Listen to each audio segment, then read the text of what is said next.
It's day 74 of the Atlantic Hurricane season, day 92 in the Eastern Pacific. It's August the 13th and we currently have a few systems active at the moment. Invest 92E in the Eastern Pacific there, which had a high chance of development. That's recently been lowered slightly to 50%. We also have Invest 90S in the Southern Indian Ocean, and we also have Typhoon Utor, which is currently strengthening once more in the South China Sea after clearing the Philippines and is now headed for China. As quite an intense typhoon, probably category 3. Maybe even on landfall. We'll go on to that very shortly. And we also have Invest 90C as well, which is currently towards the Central Pacific, and that one isn't likely to develop, but 92E has a fair chance of developing in the next few days. More on that in the model runs coming up in a few minutes. Looking at the Atlantic, things looking fairly quiet at the moment, what you can see of it anyway. There is a system in the Central Caribbean which has a 10% chance of development at the moment. It's in that little grey zone there, which is annoyingly blanked off the screen, but that's the current situation.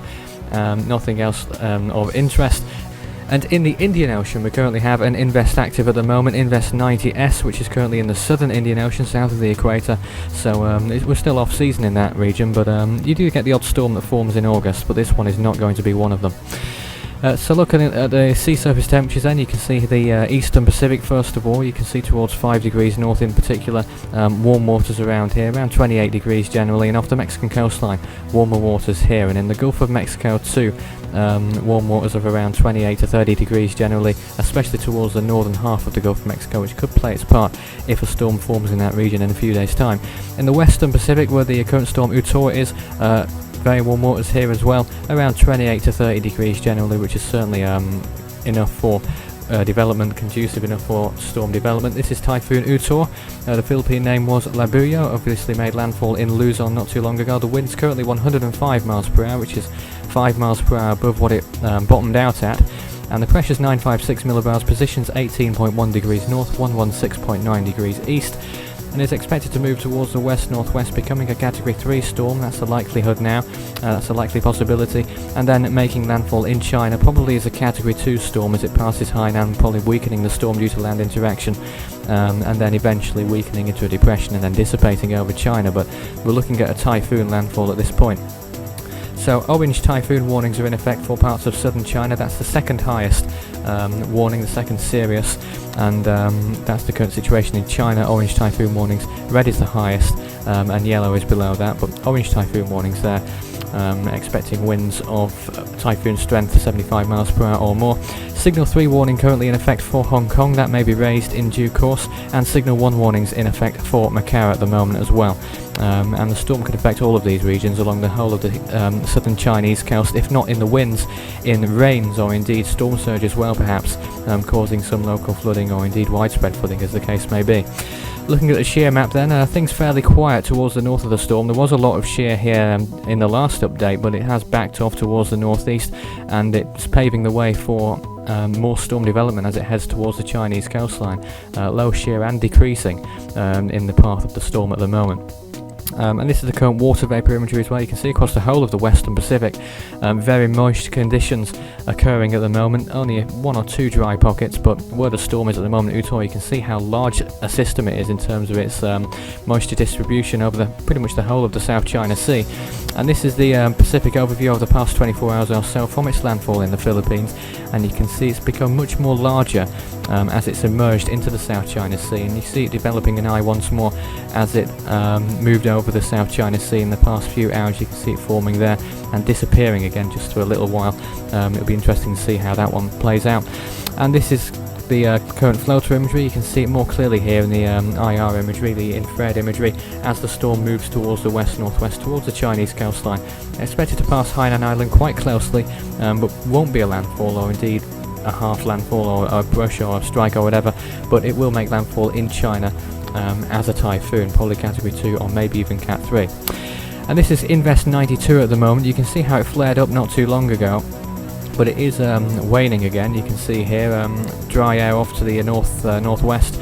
So the storm is currently still going, 50% chance of development. The models are, a few of the models are developing it into a tropical storm still, but a bit less likely than it was before. Invest 90S here in the southern Indian Ocean, just for interest, if anything else.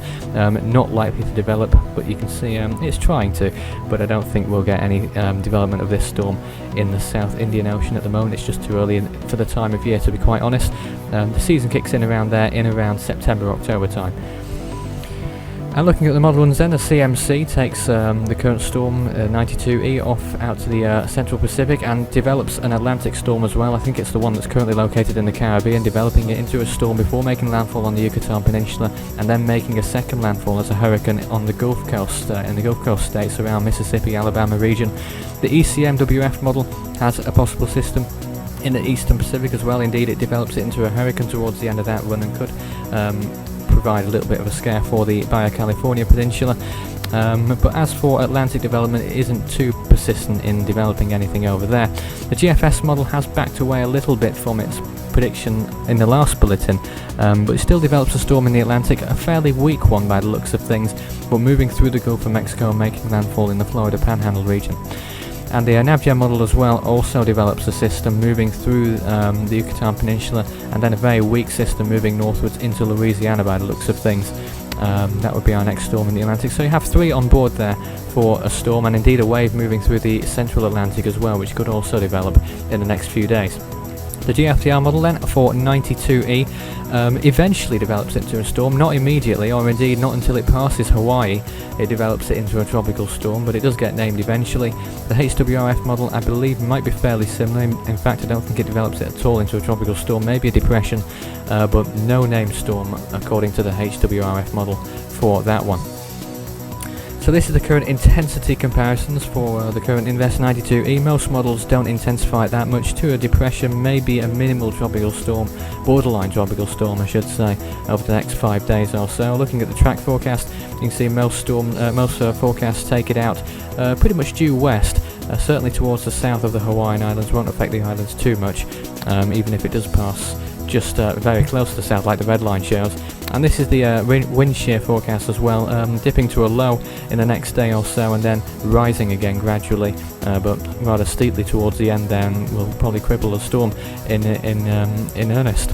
And looking at the sea surface temperatures then, the sea surface temperatures are just dropping slightly but still remaining favourable for development over the full forecast period, over the full 5 days, over 26 degrees. And the relative humidity, the red line there, the GFS takes it down to a fairly unfavourable level, but the other two, the HWRF and GFDL, keep it at around 60%, which is fairly marginally favourable for the storm at the moment. So looking at the CMC model in the Western Pacific then, you can see the current storm Utor making landfall in China and sticking around whilst another storm forms towards its northeast, just northeast of Taiwan near the Japanese islands, and may probably cause some problems there and become a rather intense typhoon before making landfall in China, in the Shanghai area. As a matter of fact, the GFS model is actually fairly similar in some respects, taking the storm through the Japanese islands, Okinawa in particular, very close to that island as a typhoon, and then moving into China between Shanghai and the Taiwan Strait. Looking at the overall predicted season scores then for August the 13th, MH Raphael remains in first place with 61 points, William in second also with 61 points, but in second place because he predicted later, and BFDAA Submission 2 in third place with 57 points at this point. You can submit your own predicted season totals at the website force13.com/interactive. Just click the 2013 Predictor Season button and submit what totals you wish to form, or what you think may happen throughout the rest of this season. And don't forget, time is running out because we are almost midway into August, so the accuracy is falling, and that means that the potential points are also dropping. So what happened on this day on August the 13th then? In 1975, Tropical Storm Hillary formed in the Eastern Pacific. In 1977, Tropical Storm Doreen formed near western Mexico. In 1981, Tropical Storm Greg formed in the Eastern Pacific. In 2000, Tropical Storm Beryl formed in the Gulf of Mexico. That one's pictured there. And also in 2000, Tropical Storm Ileana formed near Mexico. In 2001, Tropical Storm Pabuk formed in the Western Pacific. In 2004, Charlie made landfall in Cuba as a Category 3 hurricane, resulting in 4 fatalities and $923 million in damages, and it also went on to Florida, making landfall as a Category 4 storm in the western coast of Florida, resulting in 24 fatalities and a further $5.7 billion in damages in Florida.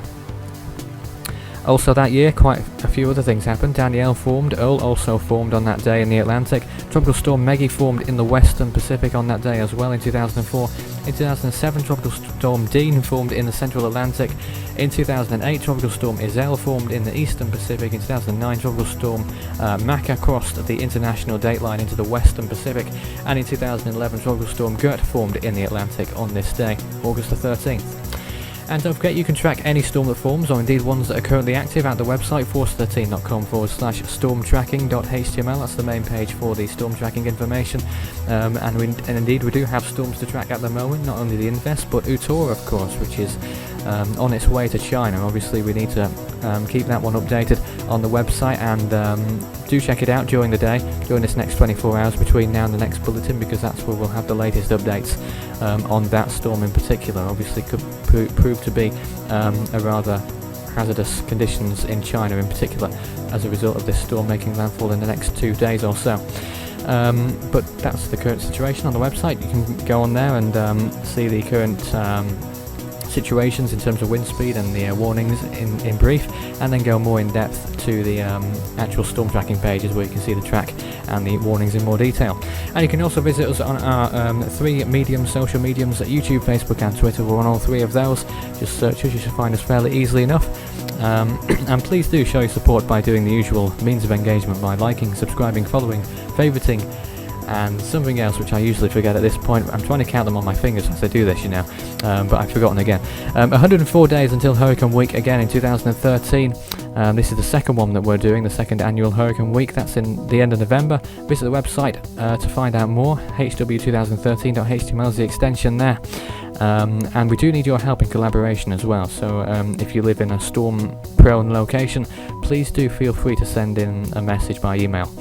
And you can also visit the forum as well. We have a forum online. Visit the on the home page. It's up on the top right on one of the buttons. That's the Force 13 forum if you want to discuss any storms that are currently active, or indeed any of these bulletins, which are hopelessly unscripted, and I usually end up running out of things to say, which I have done. So I think I'll conclude this bulletin here. The next one's coming up at around midnight UTC on Wednesday morning. That's August the 14th. But until then, that's all for now.